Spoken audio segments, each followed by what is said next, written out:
There are some lies in our science books. Taught it for 15 years. Even though I'm not teaching it anymore, I still like to study. There's so many neat things to learn. We're going to cover some of that tonight. Perception is being managed. We are being steered and guided by a hidden hand. The whole world has been duped by the media that is not real. Smart thinking, possible time traveler, smart thinking. That night, boom, contact memory. And then just, Alex, if you don't agree, you'll be sent to a re-education camp. Just because I'm old doesn't mean I've lost my touch with the ladies. A lot of people here tonight felt like they lost. You know why? Now, experts are suggesting that we're in a golden age of shape-shifting reptilian sightings. Now, why is that? I was, and still am, a huge conspiracy guy. I literally ran out of new tin hat topics to research. It was most definitely not capable of melting steel. Then I would be a crackpot if I thought that was the case. Thought that was the case. Welcome to the Hypothetical Institute, a podcast about conspiracies. My name is Luke. I'm Salty. I'm Cam. Gents. Hi. Hi. How are we? I'm good. Yeah, I'm really good, actually. How are you? I'm great. Oh, look at that. A table of fine, spirited gents. I'm getting excited. Yeah, you're going away. 2 sleeps. And soon enough, you'll be amidst the stones. Yeah. 2 sleeps. And then a few sleeps later... Yeah. I'm going to go to 2 conspiracy hotspots. Yeah. The Loch of Ness. Yep. Loch Ness. Where I'm going to book in to go on a boat cruise on the loch. Yeah. You're going to catch Nessie? Try and find Nessie. Do the boat cruises have a Nessie theme? Like, do they really lean into that? Yeah. Yeah. The boat's called like the Nessie Hunter. Awesome. And stuff. Yeah. Great. Imagine being the cruise operator at Loch Ness is like, we don't do that. We don't want to talk about that. No. It's a... And they just go on to detail how geographically great the area is, and it's the deepest, like, inland loch in the world. Look, you may have heard a few rumours. Yeah. But check out these hills. Yeah. And in, like, so where we're staying is, we're actually staying at the Loch Ness tourist place. Yeah.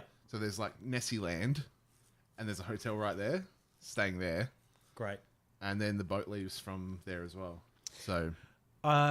one thing I'd like you to note, please, if the food is Loch Ness themed or Nessie themed, okay, that'd be good to know. Yeah. I'd be really into hearing if there was like a Nessie cocktail and it had like a floating Nessie in the top or something. Yeah, I'll check that out. Yeah. I'll put photos up. Yeah, I'll be into that. And then, doing a stone access tour at Stonehenge. So usually when you go there, you can only walk around the perimeter where it's fenced off. But we're going at like 6 a.m. We get to go in and walk amongst the stones. Get those vibrations. Yeah, get charged up. Fucking can't wait. You're already charged up enough as it is, and then a little bit more stone action. Yep. It's a shame you're not going to the stones before you're going to Loch Ness. Why is that? Because you'd be all charged up with natural energy. Like raise Nessie up. Yeah, out of Nessie the would be. Nessie would. Yeah. tackle Nessie. Yeah. Just watch the news for a report of a man being arrested for like jumping on a log in the water. Yeah. If I come across any other conspiracy like things while I'm over there, I'll make sure to. If I find any references to Gog and Magog, you definitely floating around the hills. I think it's you're going to Amsterdam, right? Yes. I think there was an Illuminati library in Amsterdam or something. Right. That I never got a chance to go to. Also, I don't know if you guys know this about Amsterdam. Tons of weed. Really? Blaze it up. I wasn't aware of this. What sort of weed? 20. I know there's like heaps of coffee shops. Yeah, weed. They don't serve coffee? Nah. Oh, they might do. It's weird because the streets are so well kept. Yeah. It's funny that they've allowed lots of weeds to grow. Yeah. Hey. All right. Can we talk about what we're talking about? Time to redistribute some of that council funding, perhaps. Today we're going old school, Hypothepod. Yeah. We're going to be talking about Saved by the Bell. Yep. I really enjoyed researching this one. We're also going to be talking about Easter Island. All right. Rapa Nui. Let's start with Saved by the Bell. Because I feel like Salty and I feel that there's less here. I when I first saw it and suggested it as a topic, I was like, this is going to be so much fun. Yeah. And I looked at it, I was like, can't find that much outside of the first page I found about it. But what it actually was, I thought was quite good. Yeah. So just before we dive down the Saved by the Bell path, I don't think it was ever on in New Zealand, or if it was, it wasn't on for very long or anything. It might have been on one of the channels that we didn't get. So wait, you never watched Saved by the Bell? I have no real understanding. This was my first exposure to any understanding of what Saved by the Bell is. Right. Outside of a show that has in a classroom, and there's a guy that people laugh at called Screech. Yep. I know that he went on to do a pornography movie. Yep. Mm-hmm. And I think he's now in jail for stabbing So someone. it's funny that he went there for a little while. Isn't it weird that Robbo, like all of his exposure to Screech has been constantly watching that porno? Yeah. Yeah. And never seeing the original. Well, no, because everyone, like, when that happened, everyone was like, oh my God, Screech did a porno. I'm like, yeah, what is What? it? Who? Screech? Yeah. What's a Screech? Yeah. Is that a move I haven't heard of? How did you learn important life lessons like that you shouldn't take no-dos before a big test? Because you'll be up all night cramming and then... You'll crash. Yeah, you'll crash. Or diet pills, I think it was. Oh, that was Empire Records taught me that one. Fair enough. Yeah. You learned his lesson somehow. Yeah, yeah. There's Robbo he's like, you know what? There is 24 hours in every day. I'll wait. That's why she can do that. So what's the conspiracy? Well, yeah. For those who aren't aware, Saved by the Bell was a school-based sitcom aimed at a younger demographic. Yeah. The teen audience, the pre-teen audience. Yeah, about a bloke called Zach Morris, who was the typical blonde, hunky high school bloke. His mate Screech, who was his like little nerd buddy. You know how like when he went to school, every strapping cool dude had like a little nerd offsider that didn't get bullied at all, and was just like his little comic relief. Yep, just like real life. Yeah. His Latino hunkier other friend. Yeah, he seemed to be pumping around in singlets a lot. Yeah. Who I think at the start they were kind of enemies, but then they became buds. Yeah. And the two token hot girls who were like... Was this set in Los Angeles? Yeah. The famous LA scenario of the Aryan blonde jock and the Latino jock getting along. Yeah. And the two girls who were like hanging out with them, who I think, Zach Morris dated a couple of them throughout the show. Screech had a crush on the black girl. I did hear the term incestuous thrown around in terms of how they all dated outside of the show. There seemed to be a whole lot of hanky-panky behind the scenes. They're allowed to do that. Yeah, I know. They're not. They weren't even related on the show. This is what they said, Cam, on YouTube. Okay. I just typed in incest into YouTube, and that's what I got. So the show kicked off with a fun theme, like they all did back in the day. But this is where things get a little bit... If we were to play this theme in the background now, there'd be a record scratch right now. Yeah. What? So... do you reckon Robbo's actually got to put the theme in? I'm thinking about it, but I might not. You better, with a record scratch. Yeah.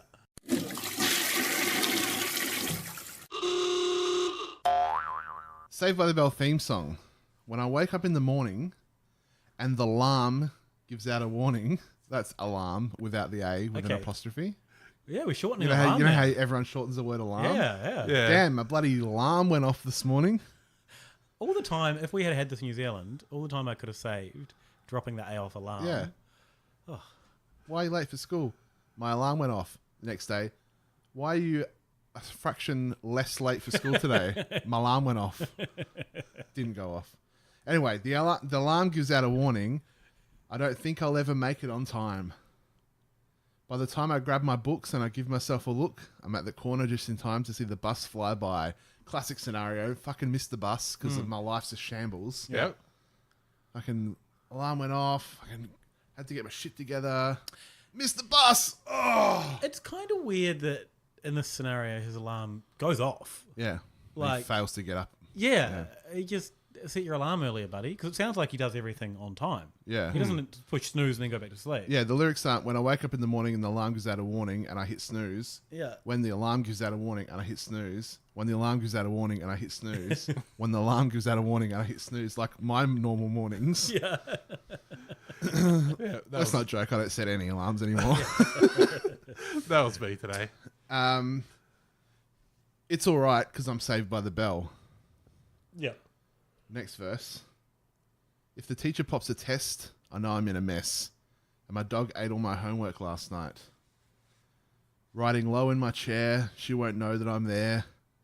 If I can hand it in tomorrow, it'll be all right. It's all right because I'm saved by the bell. Repeat. So here's another little verse outlining this kid who's bloody hasn't done his homework. He's shit at tests.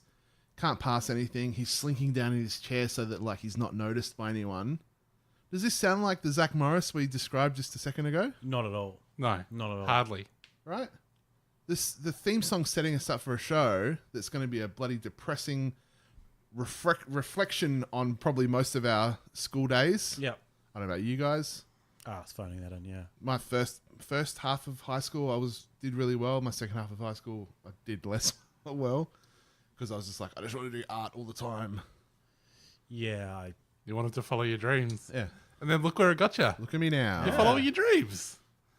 With never mind the time in between. Massive amount of time I spent in a fucking soul sucking office job, but. The theme song sets up a show that doesn't happen. Yeah. That's not the show. The show's about Zach Morris, the fucking champion of the school. He's never in trouble. The principal is some like doofus guy who's just like trying so hard to impress Zach. It's like again, like real life. Like in real life, yeah. So the conspiracy of this is the show is not actually reality. The show is Zach Morris's dream world.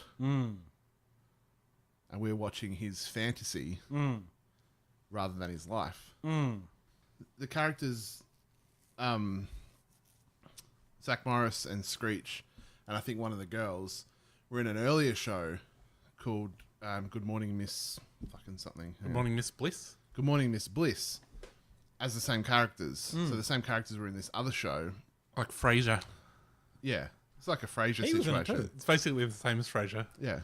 He was in one show, then they spun off to do another show. You're right. But in Good Morning Miss Bliss, Zach's character was much more like the Zach in the theme song. Yeah.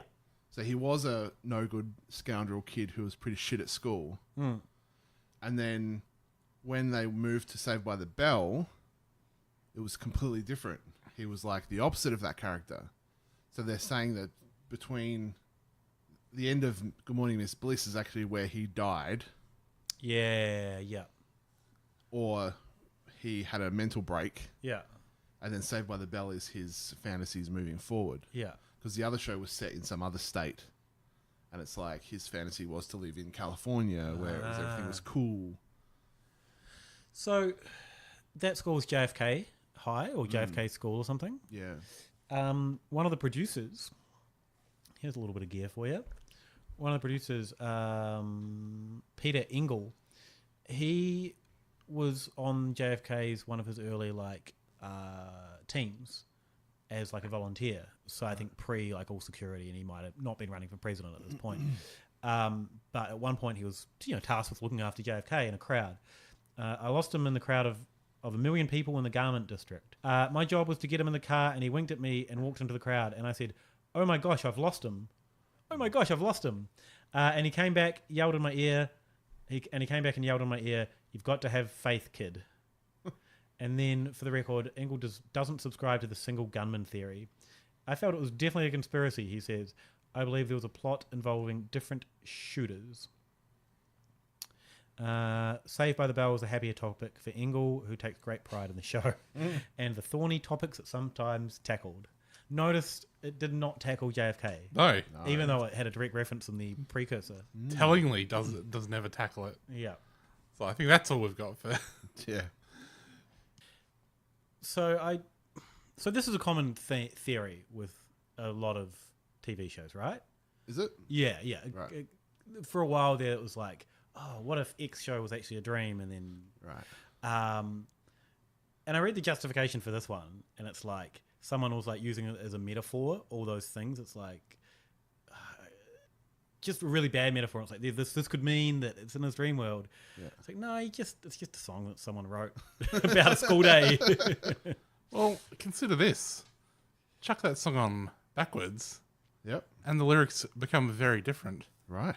And I miss my Satan. We're all saved. You can hear throughout. It is pretty creepy. Can I also say that the Saved by the Bell theme backwards is a jam? Right. It's a better song than going forwards. Right. Particularly if you hear the word Satan, being the Satan worshipper you are. Yeah, true. But just musically, it's better. Right. So I jumped into the YouTube comments of that particular video. Great, gold. So much gold in there. Yeah. One person is saying, you people don't think this is real? Lol. You're in Egypt, drowning in denial. Check out who Aleister Crowley is and research his law of reversal ideas. Hollywood and the music industry have been using this technique since the Beatles and Led Zeppelin. It says exactly what the video intends it to say. It's not ever going to be perfect, but if you listen to Stairway to Heaven, it's pretty obvious. Ha ha. Whoa. Someone suggested that person doesn't have a high IQ. Right. And then someone else replied and says, that's pretty low. 2 E's and pretty. Right. Saying that someone has a low IQ, do you think it's normal for Crowley to be worshipped by an icon by people in the music industry? Bowie loved him and Gaga has his hat on an album cover. And there is a club that is dedicated to him.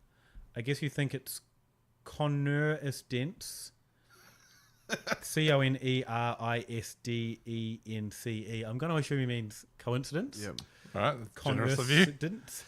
That on the Eagles album, you see Anton LaVey on the back of Hotel California album. Is that true? Don't know. Yeah. I'll Google it. If you play it backwards, the song talks about Satan. And then, a year later, the bloke that said the low IQ comes back and he says, you're right about saying that I'm pretty low for making that comment. I've changed a lot and I should have said something different. Sorry. So the person who suggested someone had low IQ came back a year later and repented. Yeah, fair enough.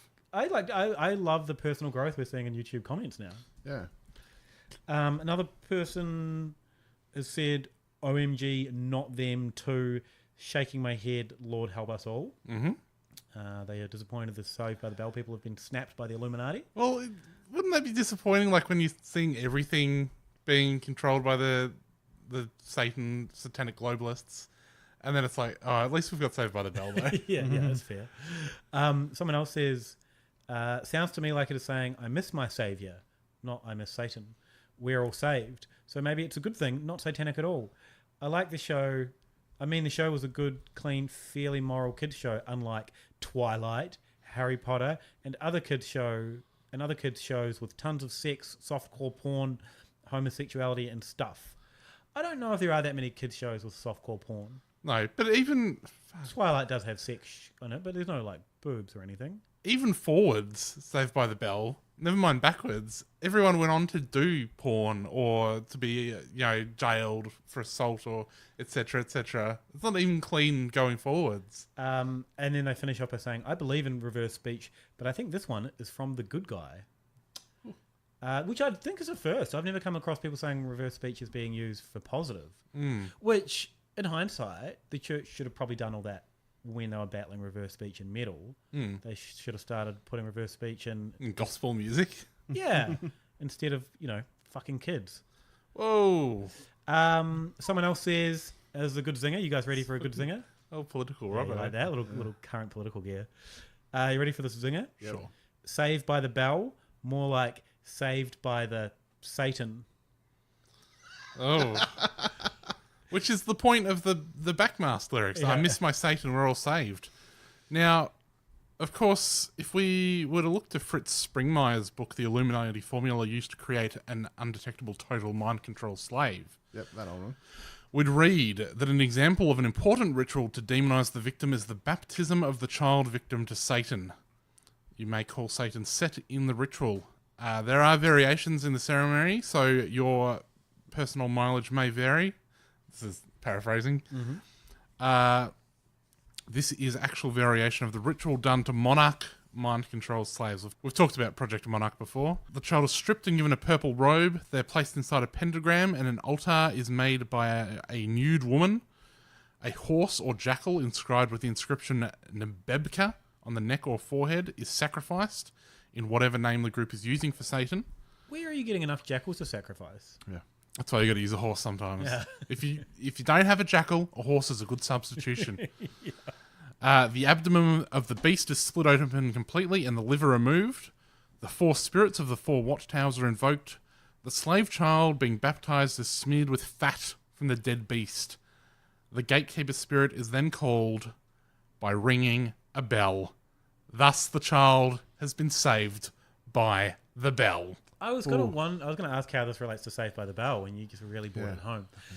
Fucking that was good. And that explains why they would call a show about school Saved by the Bell, because there are no bells in school. There are bells in school. It's not a central theme to everyone's school day. Plus, if you're at school and the bell goes, the teacher can still tell you to wait around. Well, you're like, oh, I'm in trouble, I haven't done my test. The bell rings, you don't just bolt out of the door. Yeah, so that's a TV thing. I'd be curious to know how it goes down in America, because that was never the case in my schools. Yeah, did you ever get yelled at when everyone got up? Yeah, I think so. Yeah. Like, sometimes there'd be the teacher who'd be like, did I give you permission to stand? And you're like, well, we've got to get to our next class. There's a whole system in place for this. Yeah, there was a system. It's like the rule is that we're supposed to get up when the bell rings. You should have been keeping your eye on the clock. Yeah. You should have had a pithier class or disciplined us more efficiently. Yeah. I remember when I first was at high school, like year 8 or 9, had to go to like care group in the morning, get our little diary thing signed for attendance, go do all your classes for the day, and then when the home bell rang, you had to go back to your care group and get your fucking thing signed out. Really? At the end of the day, they didn't. This wasn't a system that stayed. Yeah. But it was fucked because like the buses were all at one end of the school. Yeah. And at one point, my care group was up the 3rd story of like a triple block building with no lifts. It was all stairs. Care group? Hey, what's a care group? It's like your group, your class, your main class. So you have a care group teacher who would be like home group. Okay. So we called them, I can't remember what we called them, but you'd have like a name, like I think we were like J12 or something. Yeah, and it was then students that you might not have been in other classes Yeah, with. Yeah. I think it was maybe done alphabetically for us or something. Right. Did you have solidarity with them? No, I don't even remember who was in my care Didn't group. extend beyond the care group? Other than any photos of my group that I may have somewhere, I don't know who was in mine. But like it was shit because like I might have had a class in the art room, which was right by where the buses were, but my care group was on like level 3 of the triple block. So I'd have to go from the art room, sprint across the school, up 3 levels of stairs, get my stupid little thing signed. Yeah. After like waiting for everyone else to get theirs done, bolt back down 3 levels of stairs all the way across the school back to where the buses were. And by then, every other prick had like got on the bus, and I'm like, fuck, now there's no seats on the bus. Sounds like a logistical nightmare. It was. I think maybe that's why they didn't keep it. Thanks. Sorry for that. No, it was good. A good little insight into Salty School Day. Yeah. The idea of a 3-story school is interesting to me. Yeah. That's a big school. Yeah, and there used to be what was called the catwalk, which was like a metal, basically a... How metal was it? It was actually completely metal. And it was pretty metal too. But like between the 2 buildings, there was this just like walkway that you could like walk between the buildings. Did anyone get thrown off it? No, people would sometimes drop like school bags off it. Okay.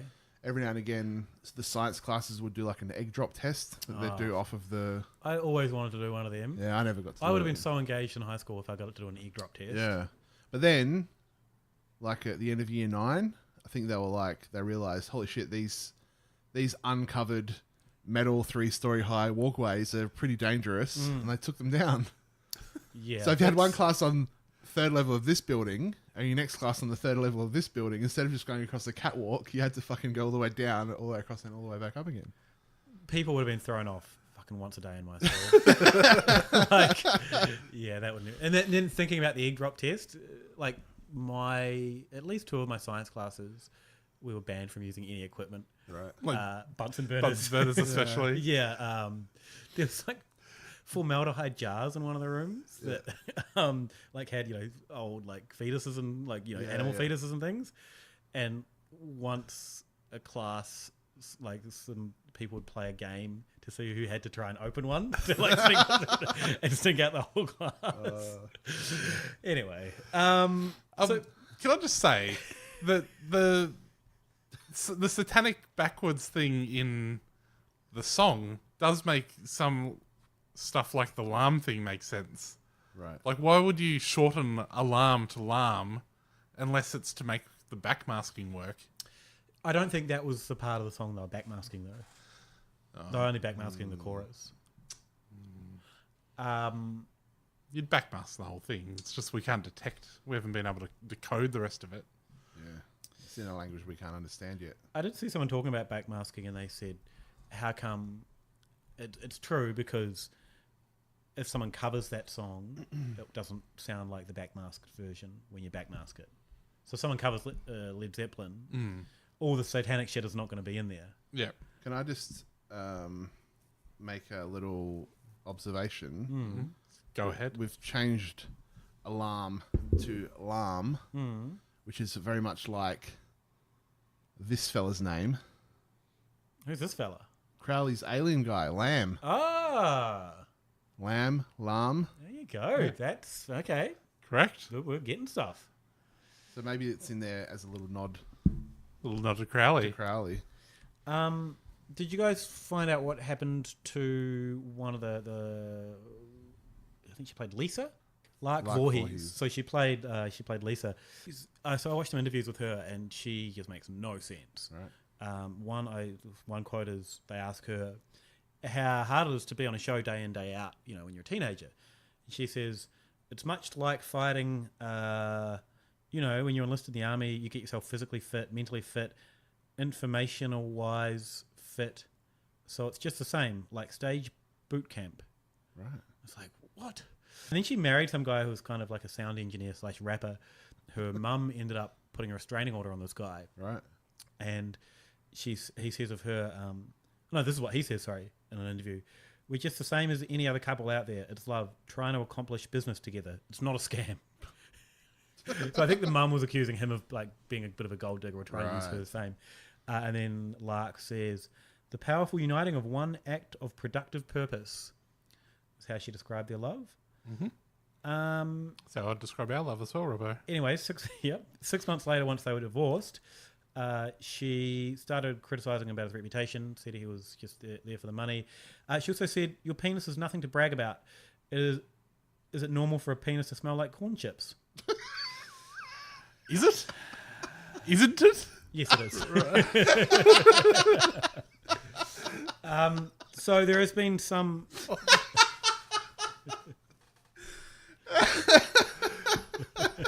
Oh, jeez Louise. Old Salty's been tickled by old Nacho Dick. It was just your like, you meant to say isn't it first, right?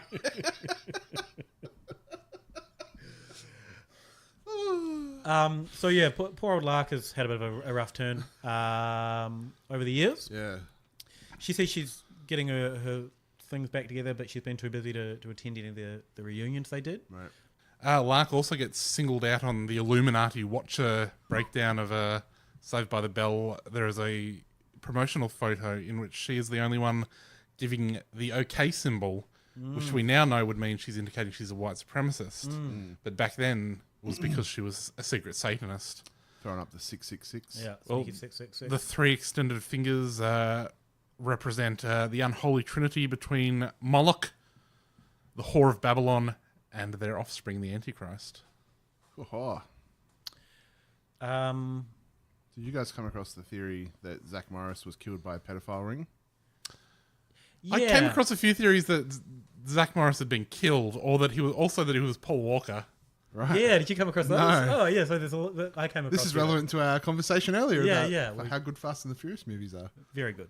But yeah, there was a thing about how the graphics to the theme song have this spiral in them, which was the mark of the it came up killer pedophile ring guys in first series of True Detective. It's also so the FBI has. There's one document that came out of WikiLeaks from the FBI that had these could be potential symbols used by pedophiles. I think reading about it, they were used very minimally. Yeah. But anytime that spiral comes up, it came up a lot in Pizzagate. Right. Because the pizza shop, a couple of shops down from Pizzagate, had a spiral. And they're like, oh, that's why they've got a tunnel between them. Yeah. So they can get from...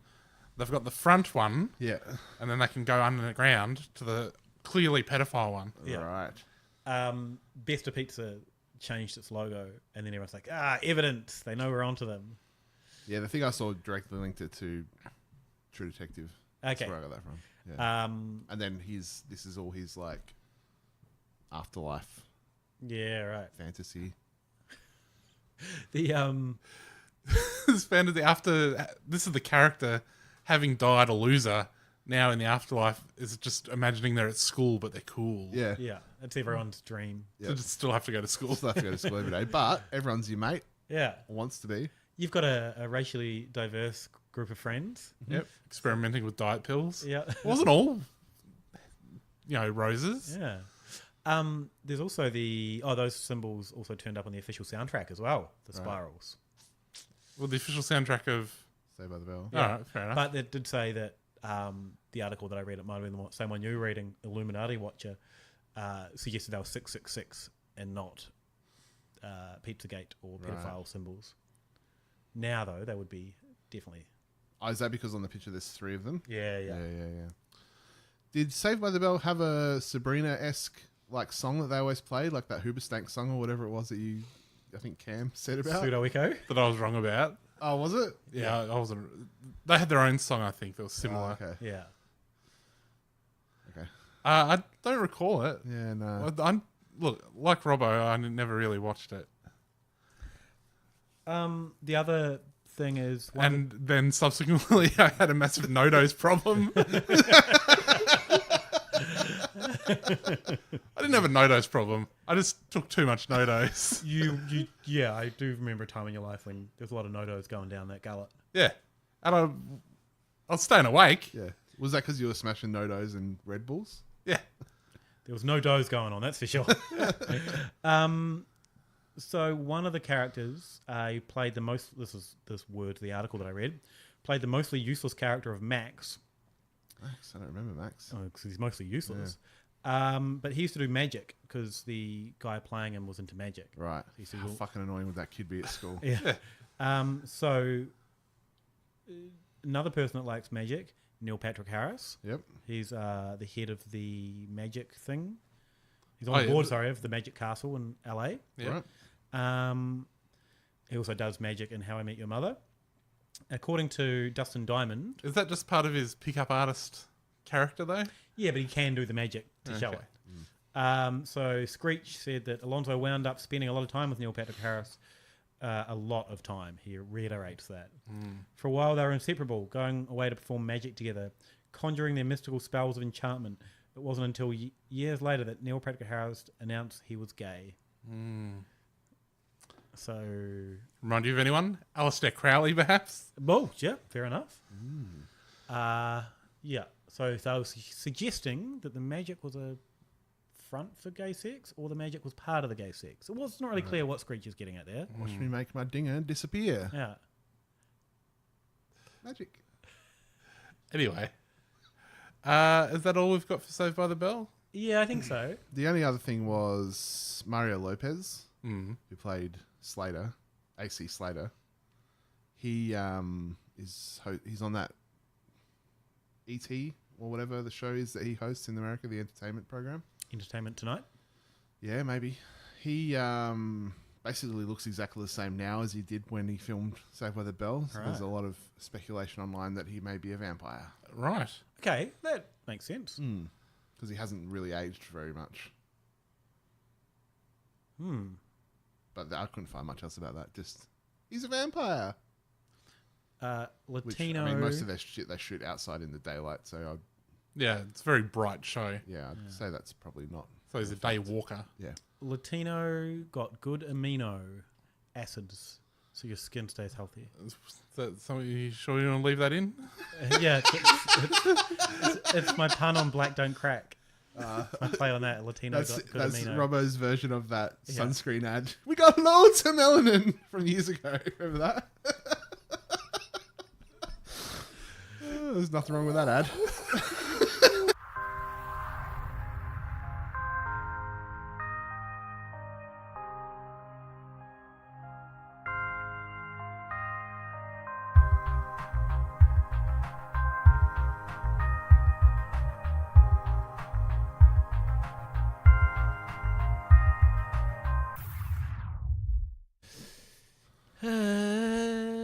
Welcome back.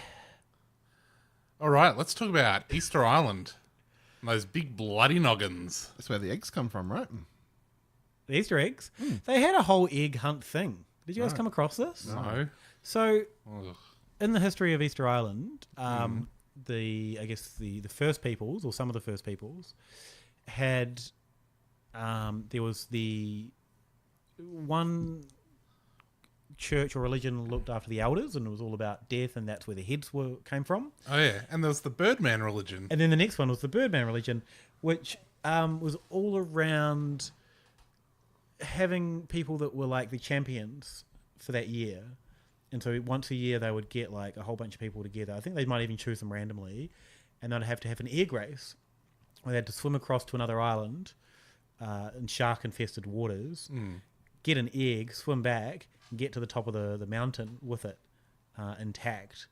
And that made them like the deity for the year. Yeah, they're the Birdman. The chosen one, and they become the Birdman. Right. So it's kind of interesting that egg hunts happen on at Easter time. Easter Island used to have an egg hunt, but the two aren't related in any way. Yeah, yeah. Easter Island is named because the first white settlers found it at Easter time. Yeah. They didn't then have an egg hunt. Did no one think it was weird that they made them swim across shark-infested waters when you can get Easter eggs basically from Christmas Day in the shops? Well, I think that's why you can get them from Christmas Day now. It's a bit of a, think of how bad we used to have it, swimming across shark-infested waters for them. Let's get them out now. Yeah. Sorry, Easter Island. Have you also? Is it weird that no one makes like a chocolate Easter Island head? Yeah, it is weird because it's the perfect shape for it. Yeah, and that'd sell. Yeah, I think that'd sell well. I'd be into that. Yeah, unless it was Cadbury, who we boycott. Maybe cut that, and we'll go away and put together a marketing plan. So yeah, Easter Island, big heads, bird people, egg hunts. Yeah. Rapa Nui is the first people's name. For the island. And what are the heads called? Or are we just going to call them the big old noggins? I think they're called Moai. Moai. Yeah. M-O-A-I. Yeah. Yeah. We all could just call them the big noggins. Though. Okay. The big noggins. We'll call them Moai. Well, no, because we found out in 2012 that they're not just big noggins. They've got big bodies as well. Yeah.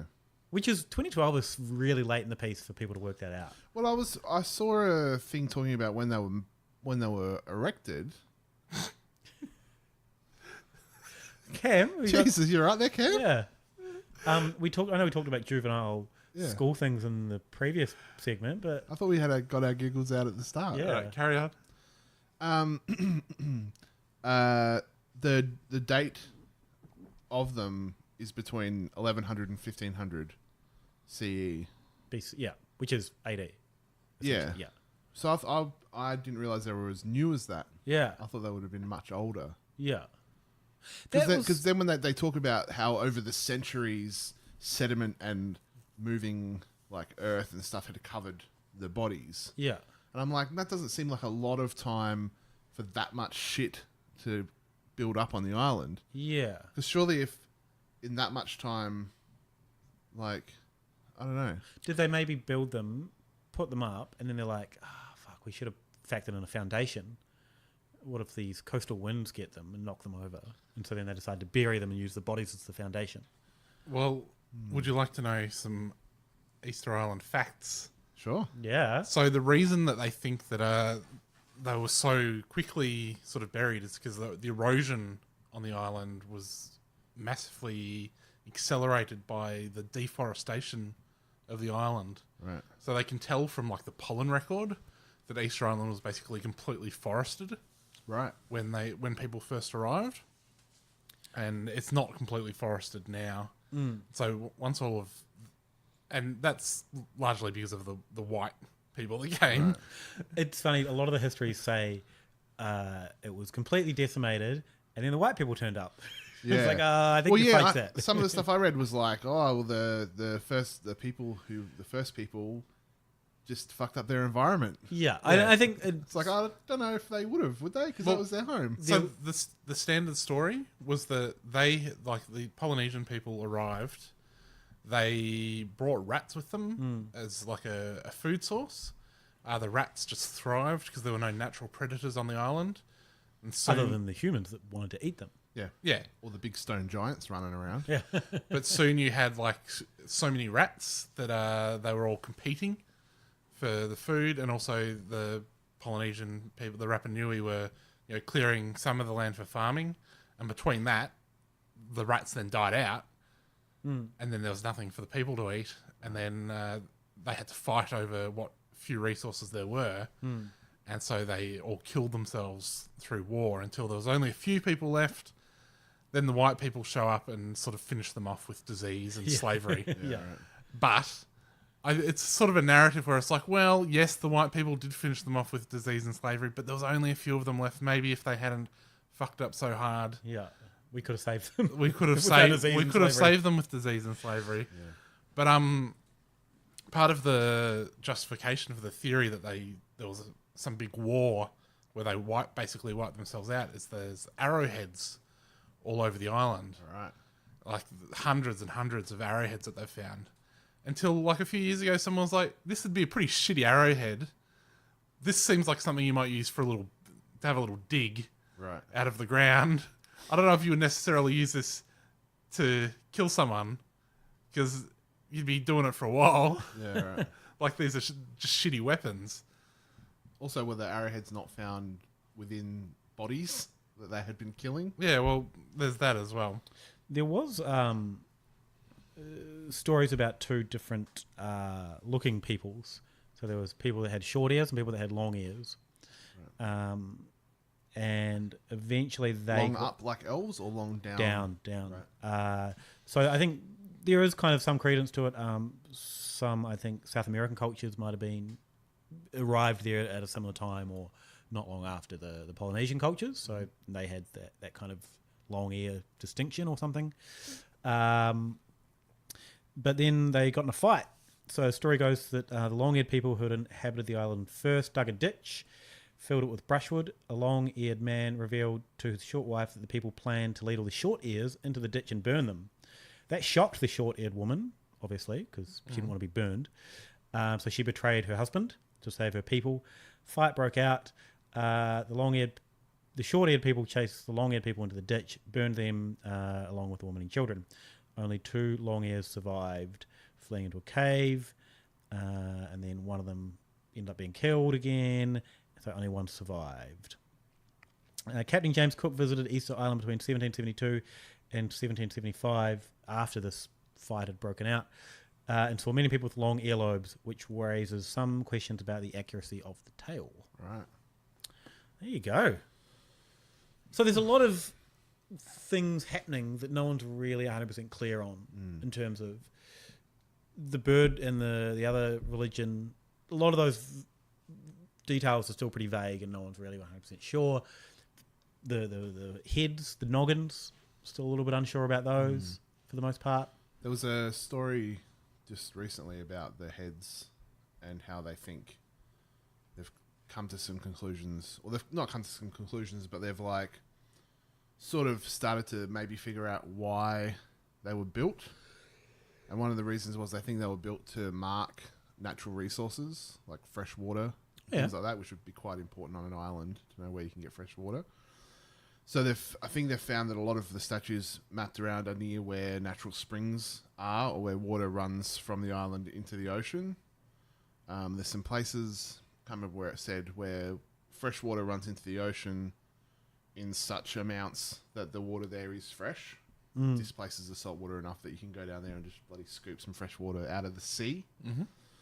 And also, I read something about there's been a lot of burials found around the statues, so they think they were also family specific. So each family would have their statues, and then the people would be buried with their statues. So maybe the families had their own, like, this is our bloody water spring. Mm. Let's put our statue up there. With the water one, yeah.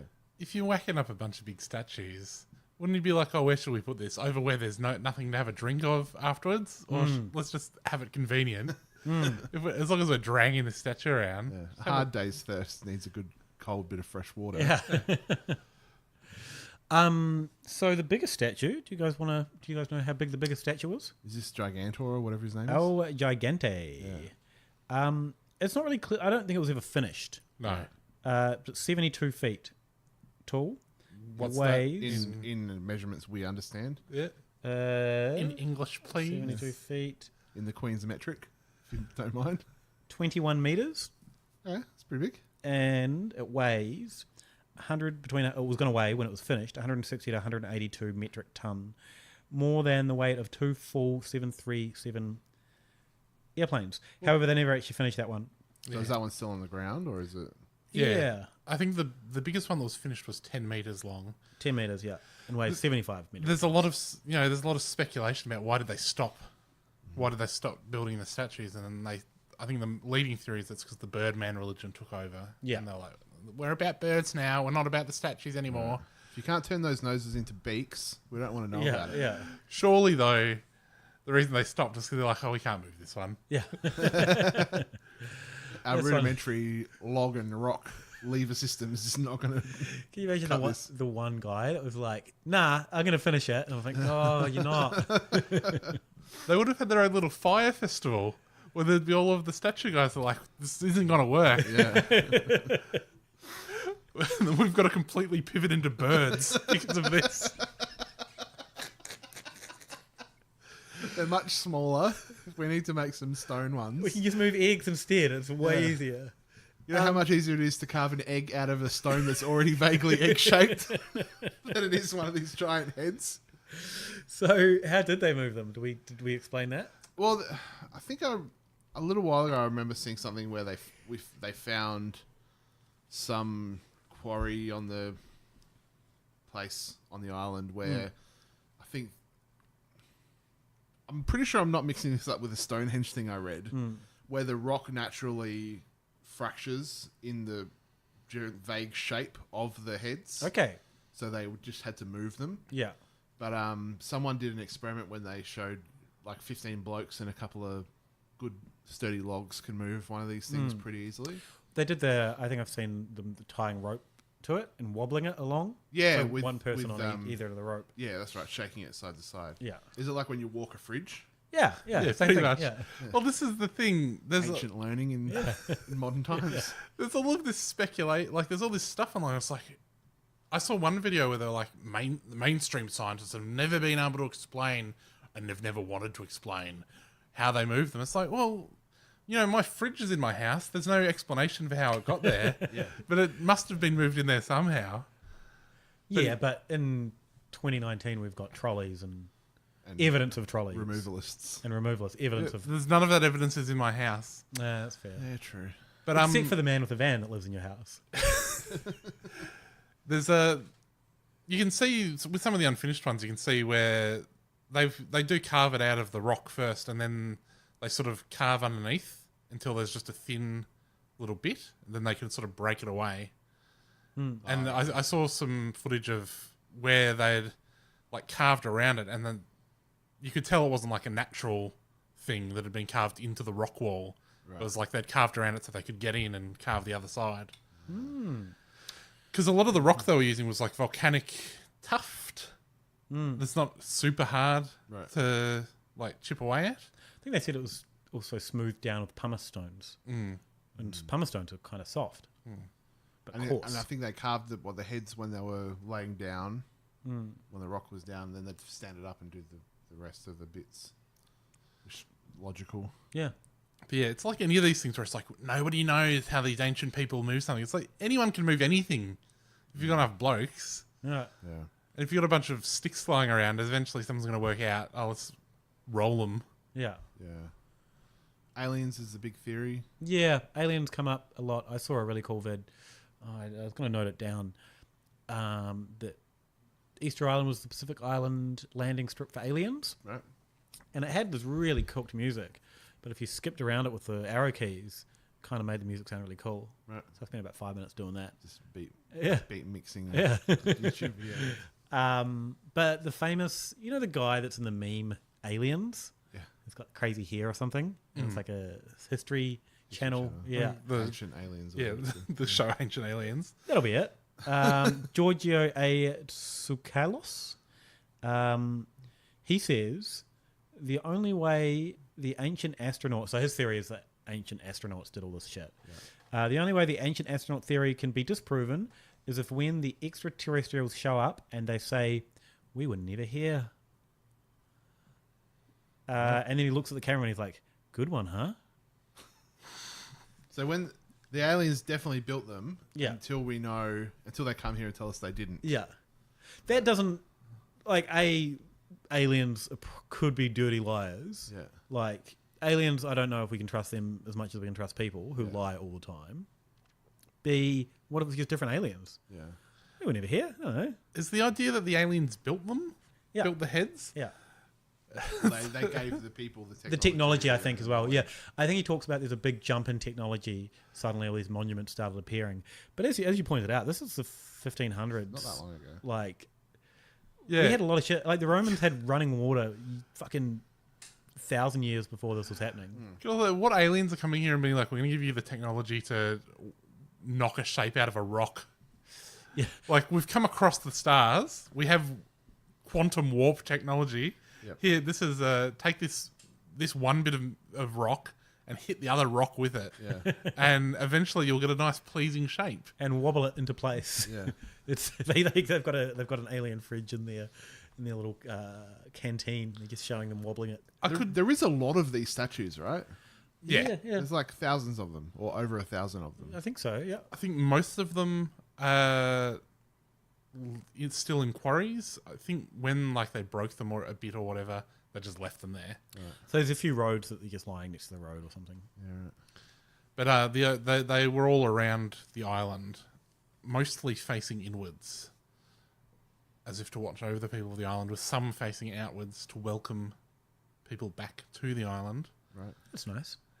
The alien thing makes more sense to me if it's just people making statues of aliens they've seen. They do look a bit weird. They got crazy heads. And that's the thing where it gets connected to sort of cultures around the world that have made similar statues. Is you could say, well, people from all around the world were visited by these aliens. There's also a theory that an ancient civilization that predates the Rapa Nui people built some of them. So this is based on the idea that a few of the statues are made out of basalt, which is a different material to what most of them are made out of. There's actually, I think, there's a handful of other different materials that they make things out of, but there are no basalt quarries on the island. But there are basalt quarries underwater near the island, or like basalt deposits. But if a long time ago, before the seas had risen up to that level, there had been an ancient civilization there making statues out of the basalt. It could be a Gondwana land situation. Well, they've knocked those up. Then the oceans have risen, and then the Rapa Nui have come along. And they're like, oh, these are cool statues. Let's copy them. Well, geographically, isn't Easter Island's like the most remote island from any other? I think outcropping of land? I think it's in the mix. I don't know if it's the most, but it's certainly It's in the mix. quite remote. Yeah. Like there's no other islands anywhere near it. Like, So, but I got completely pilled on that, right? It's also because like a bunch of these statues have got motifs, like they've got things like where they've got their fingers on their bellies, and that's something that's repeated across different like older civilizations and their statues. It's like, well, how could they have all come up with the same idea? well, that's reflected in a lot of things with ancient architecture, right? There's like stuff that you see in Mexico that is also in like Egypt and also in all these other places. And it's like, how did all these ancient races know this, do this style, or know that this was a thing, or have this sort of... I think with the case of the hands, it's famously hard to draw hands. So, like, it is. If you put them on a belly, you only have to draw a little bit of them. Yeah. And also, you can't really have freestanding fingers on your statues. That takes a lot more work. Especially if you got to wobble it. So you got to put the hand somewhere. Yeah. Might as well put him on a belly, because I think that would show. Oh, he's a jovial or like wise. And that's kind of where hands go. The fingers are also quite long, right? Very long and skinny. Oh, really? Like an alien's. Like an alien's hands. Okay. Find a picture. But the thing with the basalt is that I looked up, because I got pilled by this a little bit. I was like, there's no basalt quarries on the island. Yeah. And I looked up, are there basalt quarries on Easter Island? And the first result is some like academics website which had a forum for whatever reason. And someone says, well, in this book, they say... They're very, very long and skinny. Yeah. I guess, again, practicality, right? In this book, they say there are... Easier to just do little stumpy ones than great big having to carve big long ones. Maybe. Sorry, Cam. You know, in this one book, they say there's no basalt quarries on Easter Island. And then in this other book, they say, we visited the basalt quarries on Easter Island. Does anyone know which one is true? And the one response is someone saying, you should get in touch with the authors of those books. It's like, what's the point of this forum? But then a few results down, someone's like, yeah, there's 3 basalt quarries on Easter Island. Right. It turned out that the guy who said that the mainstream science wasn't interested in how they moved the statues might have been wrong about a couple of things. Just had missed the fact that mainstream science had explained it quite well. Yeah. I like this meme where it's like the Easter Island head, and then the other side of the planet is Stonehenge as its little toes. Yeah. And then the monument in DC Washington is like the dinger. That's pretty good. Yeah. I don't know if geographically that holds any water. So there's a documentary that's kind of sparked my Easter Island interest. It's called Struggle, the life and art of Suzalowski. Mm-hmm. The lost art of Suzalowski? Something like that. And it talks about Easter Island in it. Probably a little bit of a spoiler, Cam. Should we plow on through? Yeah, plow on through. I don't think it's relevant to the larger story. But his theory was... Because the guy gets a bit cooked, right? Yeah. Well, hard to say. I don't want to spoil it too much. But he does get a bit cooked because he spends ages studying ancient history or drawings and art from around the world and concludes that everyone descends from Easter Island. Right. And basically the Great Flood... So you've got these people that live in Easter Island. The Great Flood happens and there's giants on Easter Island and they all move across the earth and then settle in different places, which is why a lot of indigenous peoples have face lines on their tattoos or art paint, like war paint and things like that, or even ceremonial paint. Yep. And that's to represent the sea. Right. So when they were just pumping around through the Great Flood, it was the sea on their face. Right. And then they I think he describes them as Yetis. Were they the Yetis? Yeah, there were Yetis about. Yeah, and then they all banged small people and created humans. Right. Well, they created 2 races. The humans and, like, the criminals. Yeah. Yeah. Yeah. It's a very good documentary, Salty. Yeah, I need to check it out. I did read up about it. It is long. They don't really focus on that bit. It's only really included in there to explain why they filmed all of this stuff. Yeah. And also, there's a completely contextless bit at the beginning of the documentary where it's like he'd always go up to people and measure their arms. Yeah. That's because he was measuring for if they had Yeti arms. How do you know if you've got Yeti arms? I don't know. They should have told us. The documentary is quite long. If you're going to watch it, break it up into maybe 3 pieces. And don't... it's dense. They cover a lot. Yeah. Like, this is all side stuff, this Yeti Easter Island theory. But yeah, I would have liked more explanation of that whole thing. It's produced by Leonardo DiCaprio. Famous for the Basketball Diaries. Yeah. You may have heard of that movie. Yep. Famous Leonardo DiCaprio movie. And who would be good at basketball? Only a bloody Yeti. Yeah, if they had long arms. Oh, yeah, perfect.